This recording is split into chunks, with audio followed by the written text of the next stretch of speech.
Welcome to the 9th episode of You Are Team Number, the Amazing Race podcast from Reality TV Warriors. My name is Michael Holmstone, and joining me as always is the Canadian who likes to do everything the Dutch way, Logan Saunders. Evening.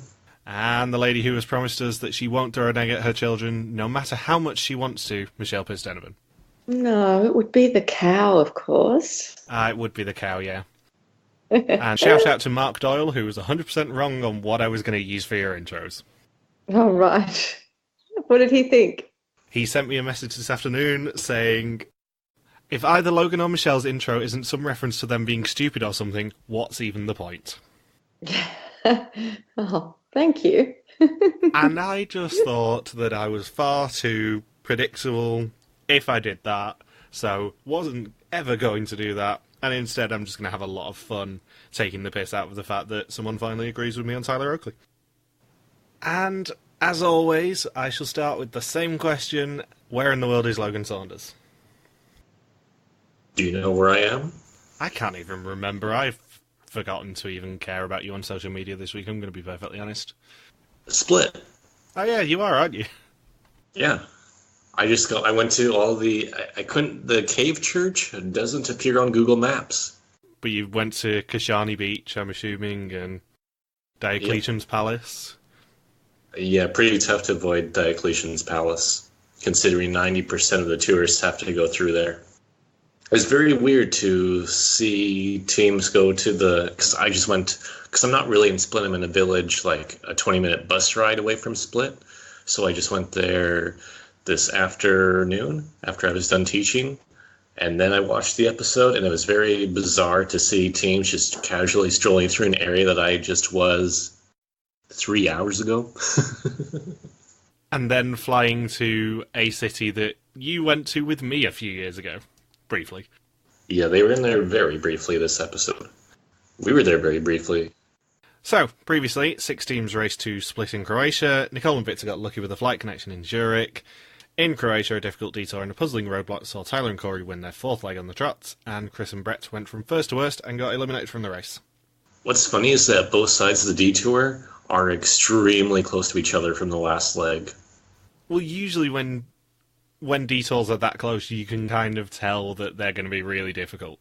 When they're allowed to switch 7 times and think it's the rational thing to do. When they break the Michelle Pistonovan rule. And teams must now fly to Amsterdam and then get a train to Kampen. And once there, they have to find a marked tandem bicycle after 9 a.m. And they have $88 for this leg of the race. And Tyler and Corey leave at 8:53 a.m. Nicole and Victor at 8:55. Becca and Floyd at 10 a.m. Colin and Christie at 11:31.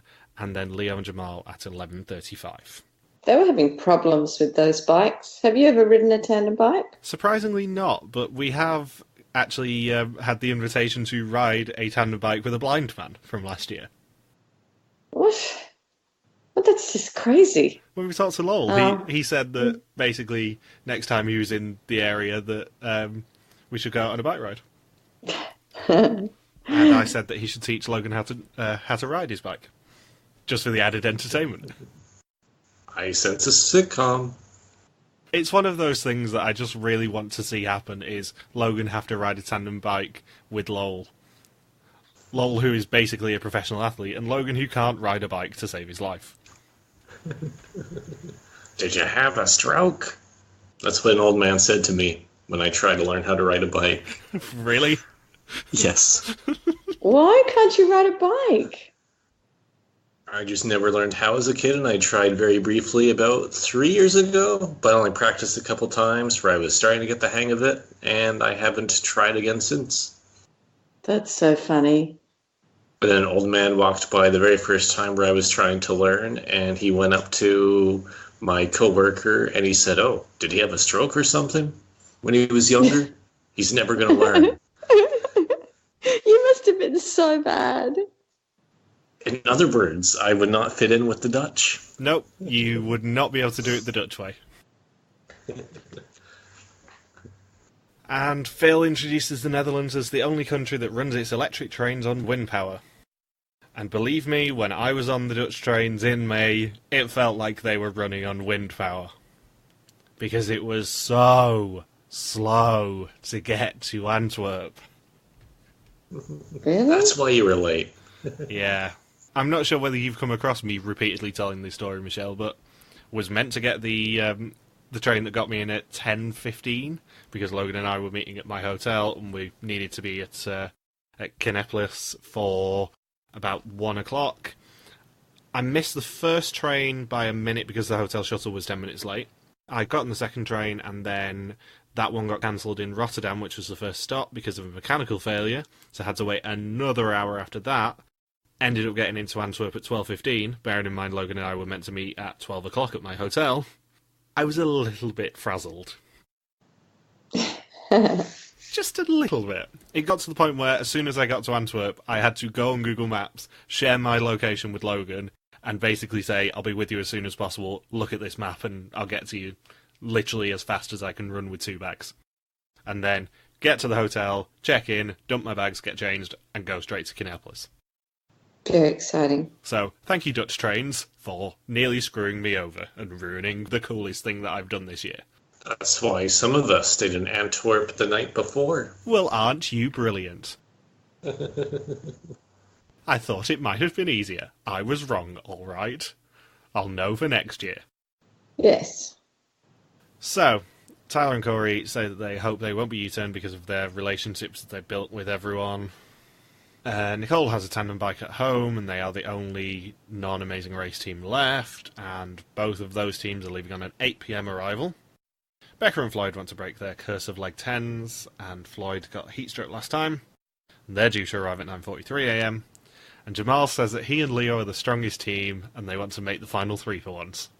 And Colin and Christie took last leg as a growth experience, because everything that could go wrong did, and it's all on the up from here. And they leave on a plane that arrives at 11:41 p.m. And bearing in mind the bikes don't unlock until 9 a.m, what the hell, guys? Oh, yeah. Why rush? But they didn't know that the bikes were opening then? No, they did. They were told specifically that the bikes would be available from 9 a.m. Yeah, no need. Which, for the record, is more than 24 hours after Tyler and Corey and Nicole and Victor departed. That's weird. It's almost like they wanted everyone to catch up. Oh, dear. They could have easily filmed the season in like 16 or 17 days. Yeah, but how on earth could they market 12 shows 16 days? It just wouldn't... It doesn't flow. I can't do this, Zach. Exactly. You'd need to have 6 days of just sitting in a conical boat. And have Vietnamese locals push you while in this boat. And thanks to the fact that we got a sponsor spot at the start of the episode with Tyler and Corey looking at their prize that they won, we don't get an intro again. I roll. Yeah, they're very slapdash with when the intros come. We just can't have intro and departure times. We have to have either one or the other, by the look of things. Or neither, in the case of last week. I wonder what the editors do. Let's see. How can we annoy Michael this time? What shall we leave out?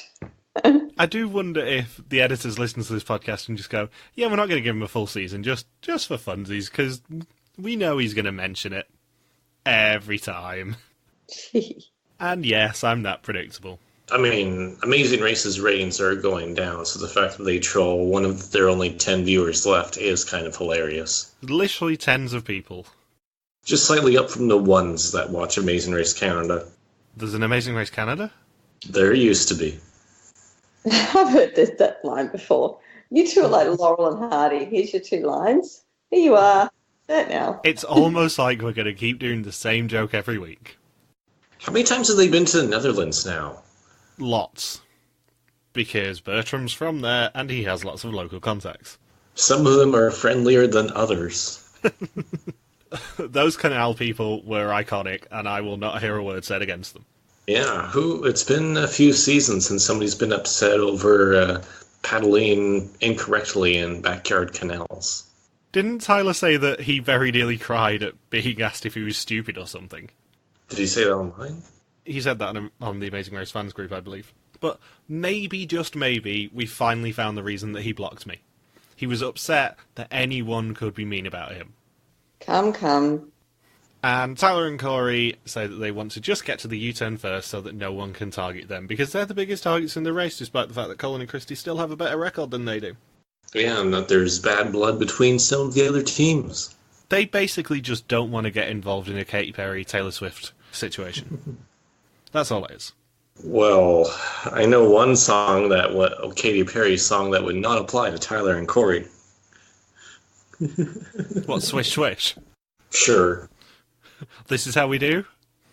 California girls? Hot and cold? I can't think of any other Katy Perry songs. Change to the Rhythm? That's one. While Michelle is away, we just name Katy Perry songs. Roar? Yeah, roar, that's a good one. Firework, that's a good one. Why the hell are you talking about Katy Perry? What? Like, I don't have my microphone on. I'm like, oh my God, they've gone off on a tangent. Oh, God.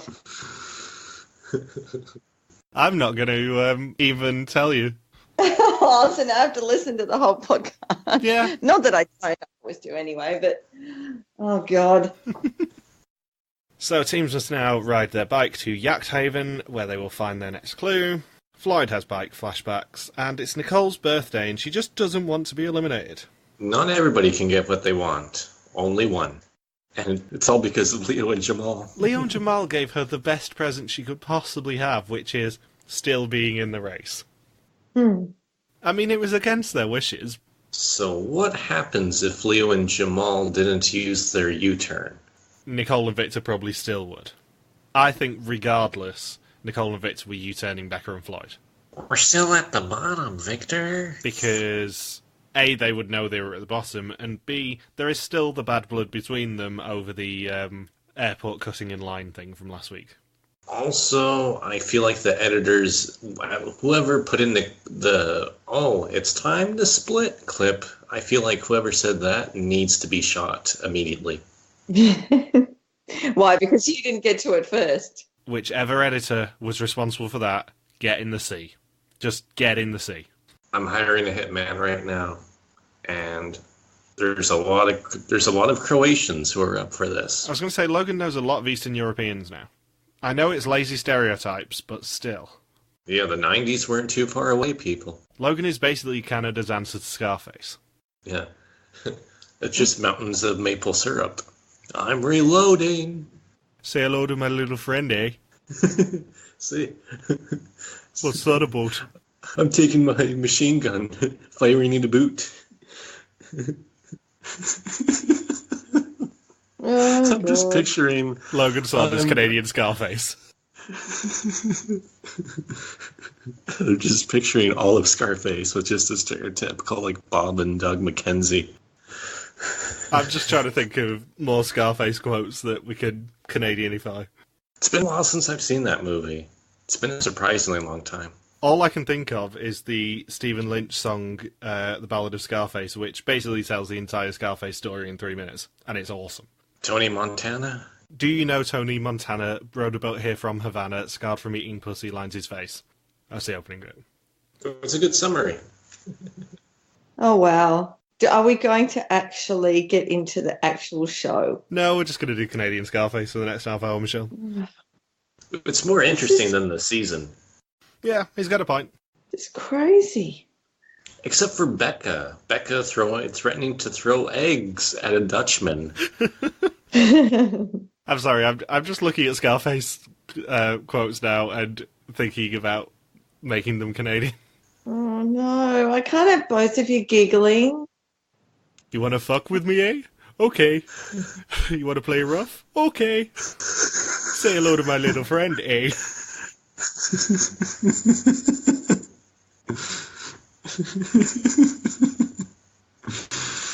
All that's missing is, instead of like the half buttoned up shirt, it's just a plaid shirt. And he's wearing a toque. And instead of being in Miami, the mansion would be like in Vancouver. No. It's got to be somewhere even worse. Much worse. It's got to be like Muskoka? Sudbury. Say hello to my big nickel. Anyway, should we get back to this episode before Michelle kills me? So, once teams get to Yachthaven, they find out that it's a detour, which is high or dry. And in high, teams must take part in a Kampen tradition, raising a ceramic cow to the top of the bell tower in under 40 seconds. If they raise the cow quick enough, they get the next clue. And in dry, teams must ride to a farm and ditch fault to collect 2 cheeses and a dozen eggs, and then deliver them on their bike to Kampen Market to get their next clue. Ceramic. Are you sure it was ceramic? Because ceramic's quite heavy unless it was paper thin, and then it would break easily. I thought they were paper mache. I'm surprised they were ceramic. The reason I know they were ceramic is the next thing I'm going to mention, because this detour was very interesting in that it saw the reappearance of one team, because Colin and Christie went AWOL. If you look at the live spoilers, there is nothing for them between Dubai and the Netherlands. Nobody saw them in Uganda, nobody saw them in Croatia, nobody saw them in Switzerland.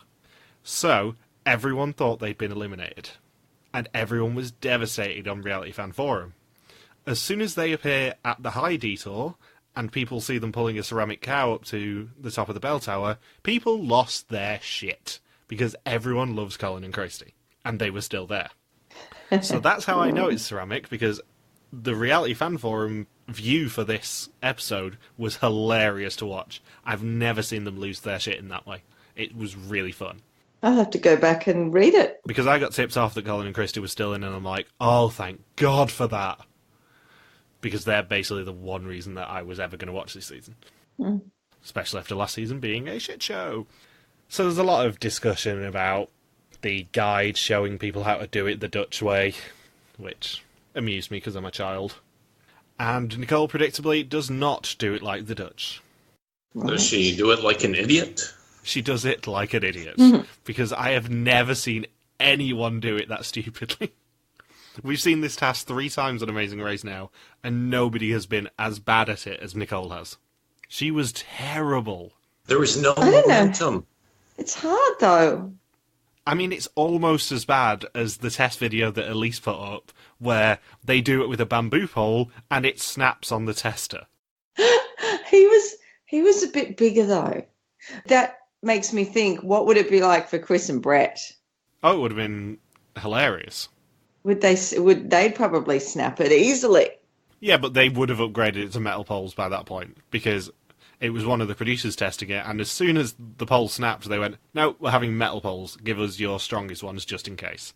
Yeah, a bit dangerous otherwise. Well, yeah, because it could have took his eye out. Yeah, God, it could have done more than that. Jeez.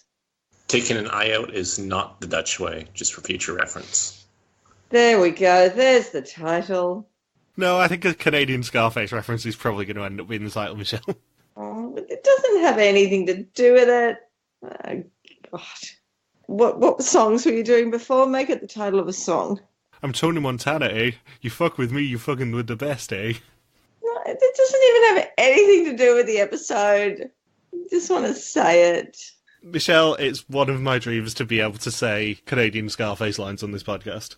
It's true. When I was, it was actually in his journal in his room, in his mold journal. Yeah, bucket list. You have issues, Michael. I don't have issues. I'm just greatly amused by the idea of relocating Scarface to Canada, because Canadians are so polite. You don't expect a drug lord to be Canadian. That's the exact problem we have right now. Do you know how many drug overdoses there's been in my town? Yeah, because there's nothing better to do in Vernon. That's a good point. But it's an actual epidemic where we have countless town meetings, and next week there's even an RCMP coffee chat to help them come up with ways to deal with this problem. It's been like that for like the past 5-10 years, and so many things get stolen now too. Somebody stole tires from a car dealership a couple days ago. Oh, do you think they've deliberately put another cow task in just in case Colin and Christie was still around? Oh, definitely. There are so many animal tasks this season just for Colin and Christie. Oh, God, I wish they'd put a cow task in absolutely every episode. It's like Paul Bunyan. Did you see the interview they did a few days ago where they discussed the difference between their mindsets on Season 5 and Season 31? I read through some of it. It was really interesting. Like, it's properly worth reading, because they just talked about how, basically, Colin had an epiphany that he was being very abusive about 7 years ago. But the interesting thing for me is that they texted the casting producer 4 weeks before the season started filming and said, we're thinking we might actually want to come back on your radar, because for years they'd said no after Christie got pregnant. They'd always said no to any All-Star return because of how badly they were treated by the editors in their minds. And then this just kind of flipped. And then 4 weeks before the season started filming, they texted the casting producer saying, we're thinking about maybe being open to being on Amazing Race again. And they got a text back saying, do you want to come on in 4 weeks? Because we can get you on in 4 weeks if you want. We're casting for an All-Star season now. They originally said 5 years they wanted to come back. So imagine this season without Colin and Christie. This is something I want to get into next week, and there's loads of things I want to get into next week. It's going to be a long one just to warn everyone now.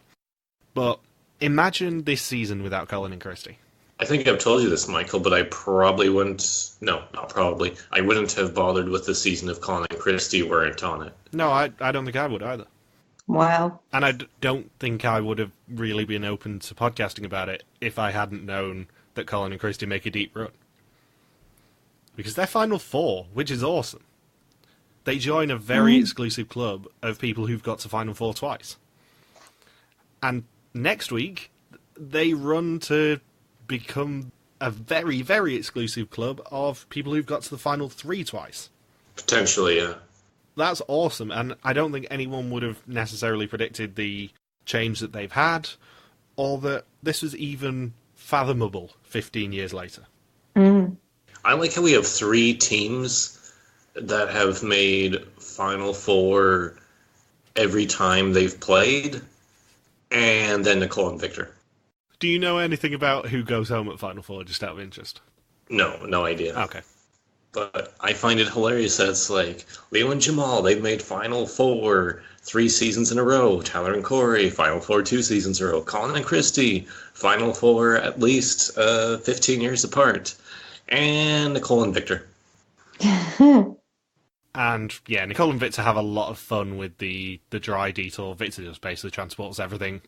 Including the bicycles, because Nicole can't reach the pedals. And only 2 teams at a time can lift the cow, and Leo and Jamal just miss out. And Colin treats the rope like he's ringing a bell. He jumps up and uses his momentum to bring it down, which is probably the best tactic. Tyler and Corey complete it in 1 attempt in 33 seconds. Colin and Christie do it in 37 seconds, and both teams leave for a mysterious ice cream stand that definitely won't be a surprise to you, Bud.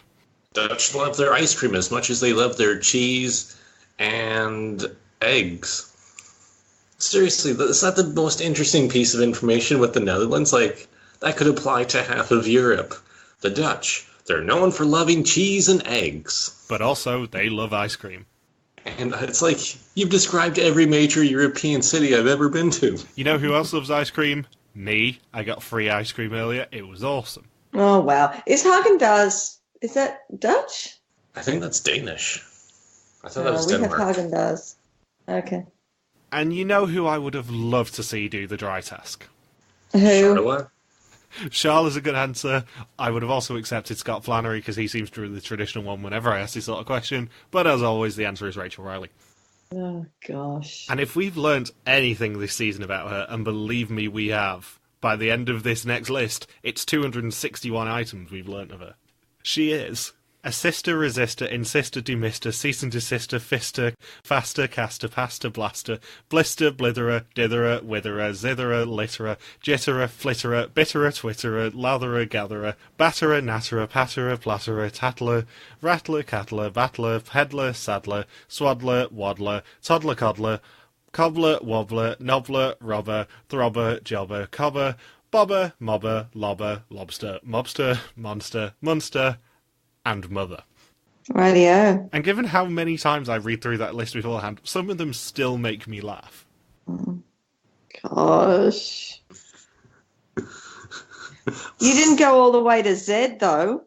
Well, it wasn't alphabetical this week. Last week it was alphabetical. This week it wasn't. I don't know. I just noticed there was some sort of direction going there. It was more rhyming, I think, than anything. I don't even know what Bindle's theme was with that list. Mm-hmm. It was just kind of rhyming and trying to put me off a little bit on the list that makes it 261 items I've read out for Rachel's job list, which is insane. I think Nobber Robber was one of my favorites. Yeah, Nobber Robber. What was the cobbler one? It was Nobbler, Robber, Throbber, Jobber, Cobber. And there's Toddler Coddler. Yeah, it was Toddler, Coddler, Cobbler, Wobbler, Nobbler. Yeah. I think seriously. I think my favourite group out of that is probably Demister, Cease and Desister, Fister, Faster Caster. Faster Caster. Joe Stacosta. God. So Leo and Jamal leaving third with a time of 32 seconds, and they say they want to U-turn Nicole and Victor as revenge for their vote at the must-vote U-turn. And then Colin and Christie and Tyler and Corey both agree not to U-turn, as they know Leo and Jamal are going to. And teams must now pedal back to the train station and then pick up a car and drive themselves to Smit-Geethorn to find their next clue. And Nicole and Victor leave dry in fourth. I like how they brought back the driving legs here and there. And also kudos to the U-turn board actually being after the detour. Yeah, that surprised me. It's the first time since, well, forever. 26. No, 27 had one after the detour, didn't it? Was the one in India not?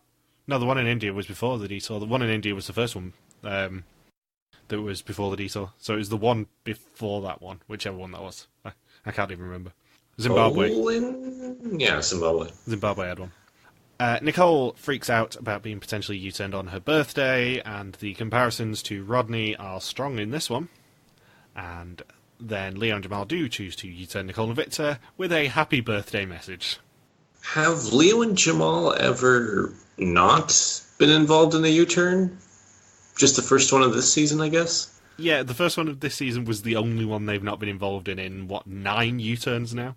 And this is their first season ever where they haven't been U-turned at all. Yeah, so 6 out of 7 U-turns they've been involved in. Impressive. And Nicole says, I don't like Leo and Jamal when they're U-turned. Like, what did you think they were going to do?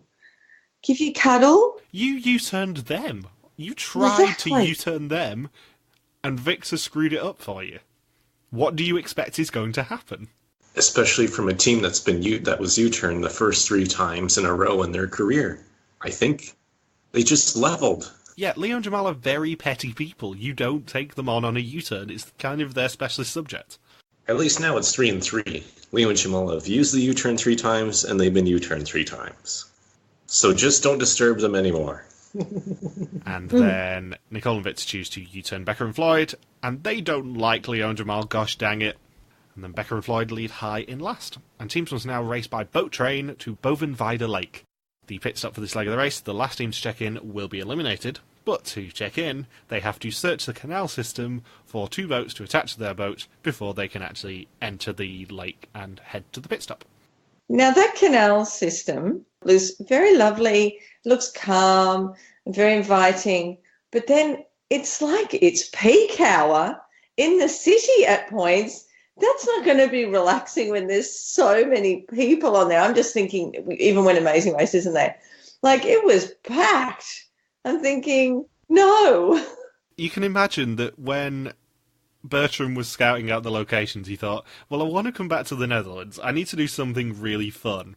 How about we find the world's most narrow canal system, make them row 3 boats down it, and just make them interact with the locals. It'll be fun. Because this can only be described as a complete and utter mess. And I love it. It was good. It's my favourite task of the entire season because of how ridiculous it is. And some of them, what was it? I'm thinking, oh, God, they're not going to try and go backwards now, are they? Are they? And then crash into another boat. And, oh. But also, Christie looks genuinely shocked when she finds out it's a pit stop immediately. There's no roadblock. Well, she's never been in that era, right? Where they just decide not to have a roadblock on a random leg. There was a lot of discussion about why there wasn't a roadblock, and it's like, people, you have seen episodes before without roadblocks, right? Because this does happen. It doesn't happen often, but it does happen, and all it means to me is that there's going to be one roadblock next week and one roadblock the week after, and therefore the final teams will be split 6-6. There's nothing that major about it happening to me. And I don't know whether it's just me. No, sounds about right. I just don't understand why people are constantly looking for something to be outraged at about Amazing Race. You know what's funny is the fact that they filmed this, because they filmed this at this time last year, and would be peak tourist season also in Europe towards the end of June. So I think that's another reason why they had this Canal task when it's peak tourists and locals being out when it's finally decent weather to be outside in the Netherlands. And it's like, no, let's throw in a bunch of Americans too, just to piss off everybody else. Yeah, let's just anger people. It's fun. Because Tyler and Coy nearly hit a small child. That was very close, the front of their boat to that child. Punctured the kid's eye out. And Colin says that he's driven a lot of boats, and he used to live on a canal, apparently. You know what's funny is that he mentioned he used to live in Corpus Christi, and in Croatia, they just had Corpus Christi Day yesterday. Yeah, it's depending on where you are, if you go to an especially Catholic country, they'll either celebrate Corpus Christi yesterday on Thursday or on Sunday. They celebrated it yesterday. So in the hyper-Catholic countries, I would say they do it on the Thursday, because that's a traditional holiday of obligation. In the UK, we do it on Sunday. I see. You know what's funny with Leo and Jamal at the start of the leg is when they said, yeah, we haven't been running the best race for like the last 9 legs or so. They've been awful. I just like how they're like, yeah, it's just 9 legs that we've been struggling. It's like, that's more than what most teams get in the entire history of Amazing Race. On average, teams average, 7 legs per season? No, maybe even less. Usually because, depends which era. Like in the early era, the non-eliminations were towards the end, so most of the teams were eliminated by like leg 6. So it's like 6 or 7 legs is what most people get, and you're saying, it's just 9 legs that we've been struggling. More than most Amazing Race careers. I'll actually be able to tell you how many the average is, because I do have those stats, because I'm that sort of person. Of course you do. I'm going to guess now it's closer to 7 legs, or even 8. It is between 7 and 8. Yeah. Average is 7.55. So it's like, we've only been struggling for when more than half the teams in Amazing Race history have been eliminated. But it's even better to note that they haven't placed in the top 3 since Leg 2. It's not like they've been doing terribly generally. They haven't actually made it to top 3 since Leg 2, when they won it. And this leg they only beat 2 U-turned teams. Even Sherry and Cole managed to place in the top 3 within 9 legs. Even them. But that's when it's like, as soon as a team says that, that's when you know they've been on the Amazing Race for too long. Nobody should casually throw out the number. It's just, it's just a slow period. It's just 9 legs. We'll do better on the next 9 that we race. And whilst on the canals, Leo continues his running theme of the season of seeing cats. Cats on a boat, cats on a farm, cats on a house, cats and hoes and boats. And also a shout out to Becca and Floyd's U-turn picture, which genuinely made me laugh when you see it in the background. Because they just look so sad. They're just being over the top sad. It made me laugh. Is the fun meter down? Yeah, the fun meter is like 0. And Nicole and Victor cycle past the start of the other side of the detour that they've got to do. Floyd just tosses his cheeses over. And then they find out that they have a cracked egg when they get to the market. And Becca is not a happy bunny. I think the fun meter should be exchanged for the extra AF meter. It's less fun meter, more FU meter. Yes, the letters get swapped around. Because Becca threatens to throw the egg directly in the guy's face. That was a bit of a shock. I do like that Becca has 0 middle ground. She's either super happy or raging hellbeast. There's no middle ground whatsoever. It's Team Bipolar meter where there's only 2 settings on the dial. And Tyler and Corey perv on locals in the canal, all's boring. And oddly, adding a second boat to their train makes it harder to sail. Yeah, it's that extra weight. The extra weight and the extra length. Who knew that would be tough in Dutch canals? And Leo Jamal missed the opening for the second boat. And the locals seem to be helping everyone, which is fun. They seem to just be aware of everyone's existence. Mm-hmm. And then there's a lot of crashing into people. Nicole and Victor leave high and fourth with 1 second to spare. And Becca returns with the iconic phrase, "I won't throw an egg in your face, I swear." No yoke. And Becca and Floyd leave dry in last. And you know what I really enjoyed about this leg? Cat on the boat. No, Colin and Christie finally winning one. And that takes them up to number 8. It does. It means that if they win either of the next 2 legs, they equal Tyler and Corey's record as long as Tyler and Corey don't win one as well. And if they win both? If they win both, they get it outright, and Tyler and Corey are never in the history books ever. Which, of course, is my preferred option.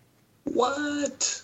A team that's nice to us as opposed to one guy who's been super douchey to us? Oh man, I don't know which one to choose. Not even one guy who's been super douchey towards us. The one guy who is still holding a grudge against us. 3 years later. Get over yourself. Get Not over me. yourself. Hashtag. Yeah, hashtag get over yourself.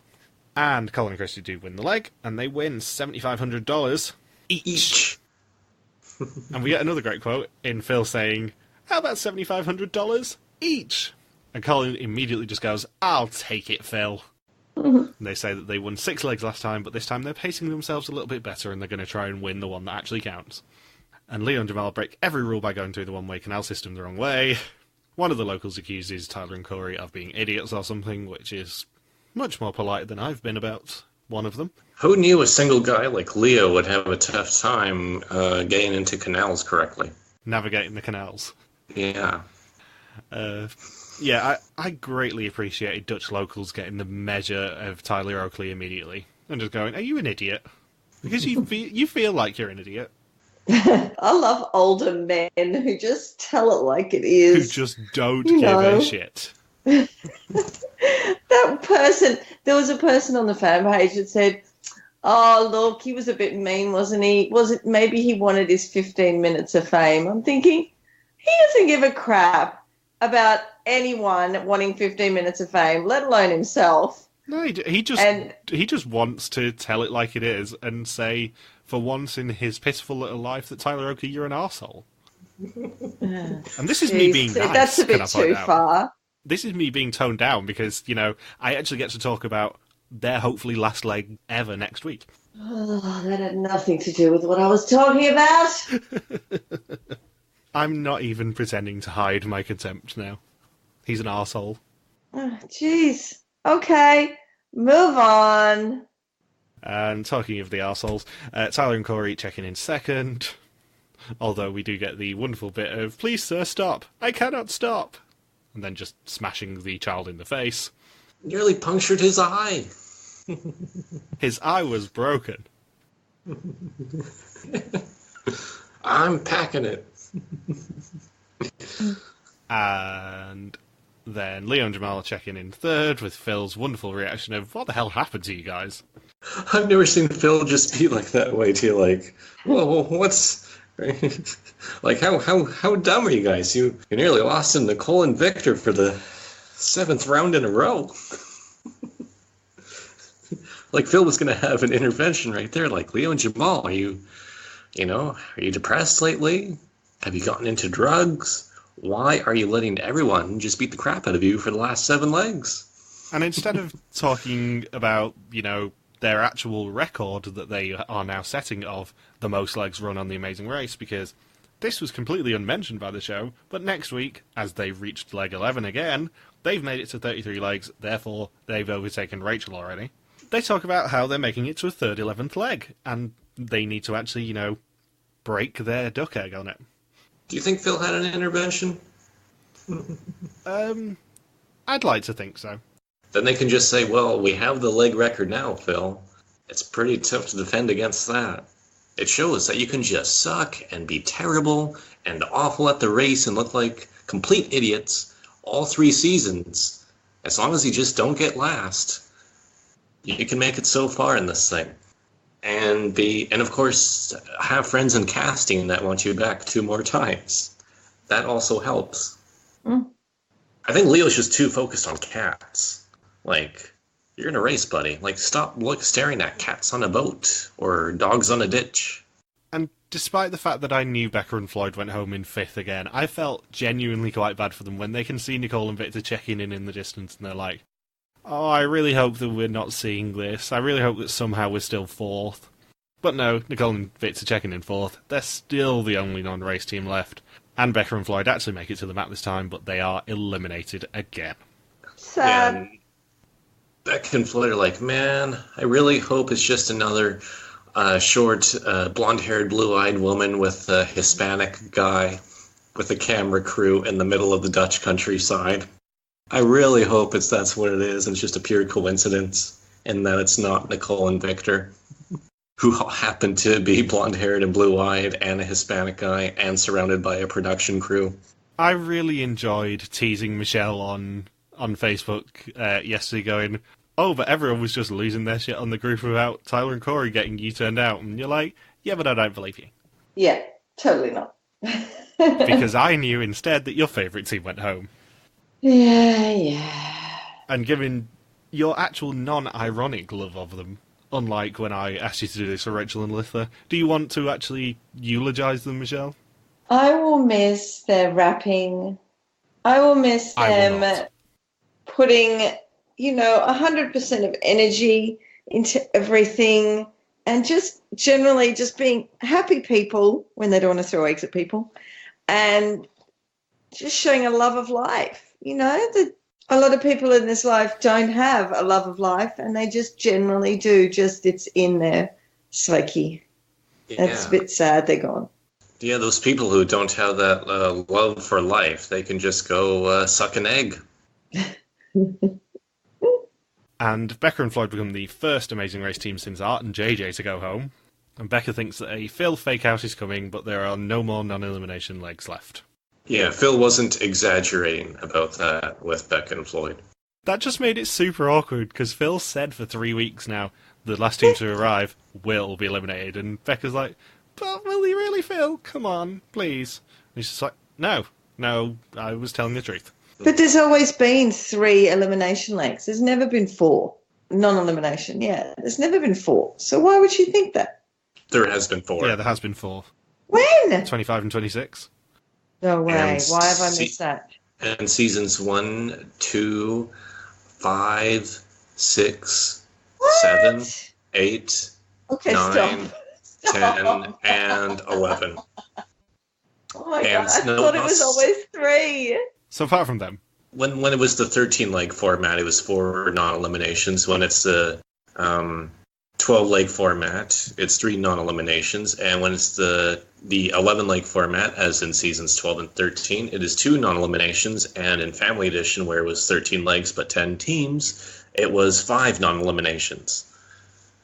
That was the classic 6-6-5-5-5-4-4-4-3-3 ending to the season. I've learned something new today because I thought it was always 3, and I don't know why I haven't been paying attention. I don't know why you haven't either. Yeah. Let's hope you've been paying more attention for next week. Did you know, Michelle, that Leo and Jamal will be breaking the all-time leg record?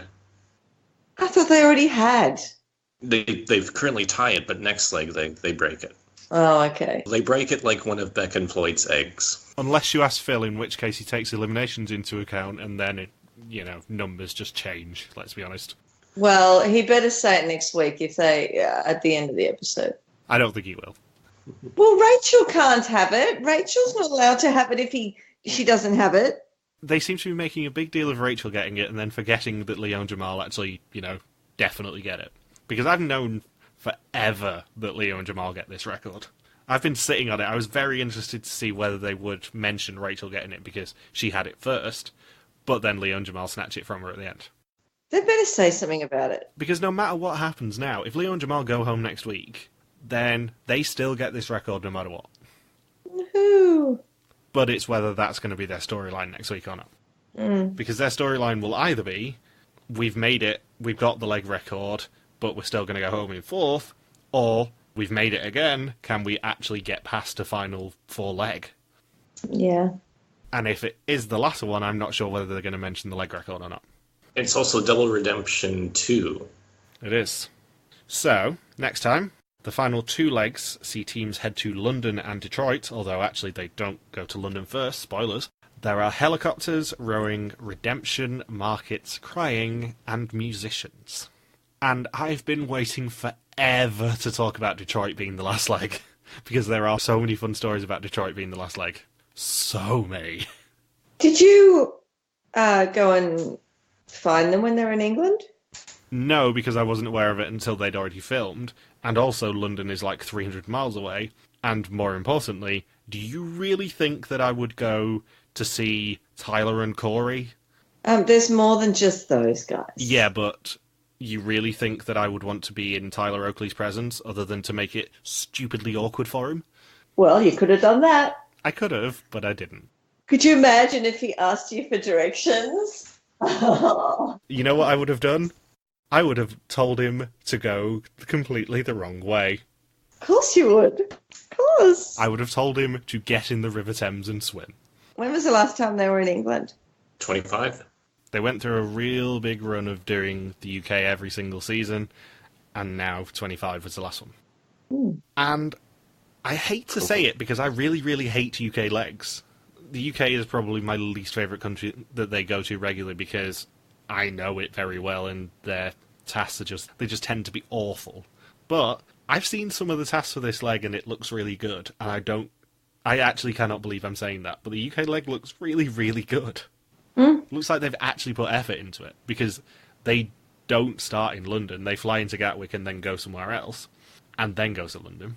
But there's, like, boats down the River Thames, there's a potential double battle, although no one's confirmed it or not, but Phil was seen at the pit stop for the London leg with clues in his back pocket. There's ambiguity there. It actually genuinely doesn't look like a bad leg. However, the Detroit leg has a lot of fun stories. Do not Google anything about the Detroit leg, because there were press there. They did spoil the final 3. That's how everyone knows the final 3. Just to give you a little taste. It's annoying. And also, do not have a look at anything to do with where the finale party is, because Travelocity is sponsoring it this time, and it's not in LA. Yeah. I think, yeah. I know where it is. I just saw it this morning. Yeah, I'm not saying whether it spoils who wins or not, but it's not in LA, which is rare. And apparently it's because Travelocity are based there. So, how do you guys see this season ending? Who's going home in 4th? Who's getting 3rd, 2nd, and 1st? I'm thinking Nicole and Victor 4th. Okay. Logan? Am I allowed to predict? You said you didn't know anything about who goes home. And Final 4, no, but I know who one of the final 3 is. Yeah, you do. Who do you think's going home in 4th? Well, whoever I choose, I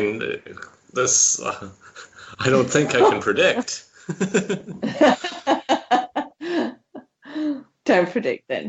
Whoever I predict only has a 66% chance of, or however that works. How about, Logan, at the end of this, we'll record your predictions and I will put them in next week's podcast. Okay. We'll wait for Michelle. We will do it as a pre-music sequence. Logan's Final 4 predictions. Earmuffs for Michelle. Michelle, who do you think's going to come 3rd, 2nd, 1st? Oh, gosh. Look, if the Afghanimals don't go out in 4th, they'll be 3rd. And then, oh, gosh, it could be either. So you think it's Colin and Christie or Tyler and Corey who are winning the season? Yes. Oh, to me, they're really even though I know Tyler and Corey have 1 more legs. So, God, I'm going to say Tyler and Corey, even though I'd like it to be Colin and Christie. But I'm really in 2 minds. It could be either of them in my mind, anyway. For the final time this season, I can actually be genuinely ambiguous about my reactions. Next week, all bets are off. I will be discussing this heavily. Of course. For this week only, my lips are sealed. Yeah, and guess what? Probably Nicole and Victor win or something, and it's done totally wrong. I will say this season has been very hard not to discuss what I've known.